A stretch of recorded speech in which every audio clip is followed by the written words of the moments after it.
अमेरिकेच्या लॉस एंजेलिसमध्ये लागलेला वणवा हा 4 दिवस झाले तरी अद्याप पूर्णपणे विझलेला नाही। गेल्या काही दशकातील अमेरिकेतील ही सर्वात मोठी आग आहे। या आगीत 12,000वर मालमत्ताचं नुकसान झालंय।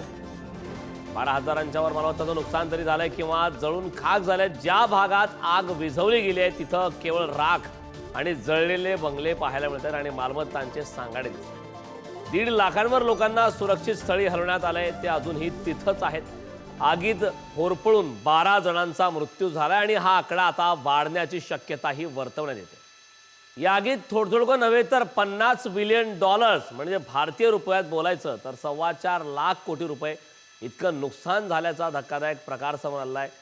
लॉस एंजेलिसमध्ये आग मात्र 4 दिवसांनंतरही अद्याप धुसमसीतच आहे। यासाठी तब्बल 1500हून अधिक अग्निशामक दलाचे जवान लढा देत आहेत। ही आग विझवण्यासाठी प्रयत्न करतायत। शर्थीचे प्रयत्न सुरू आहेत। बऱ्याच लोकांना आपलं राहतं घर सोडून पलायन करावं लागलंय, तेथून पळ काढावं लागलंय आणि त्या ठिकाणची दृश्य देखील आपण पुढारी न्यूजवरती पाहतोय। एकाच वेळी अनेक नागरिक त्या घराबाहेर पडल्यानं काही ठिकाणी वाहतूक कोंडी देखील झाली।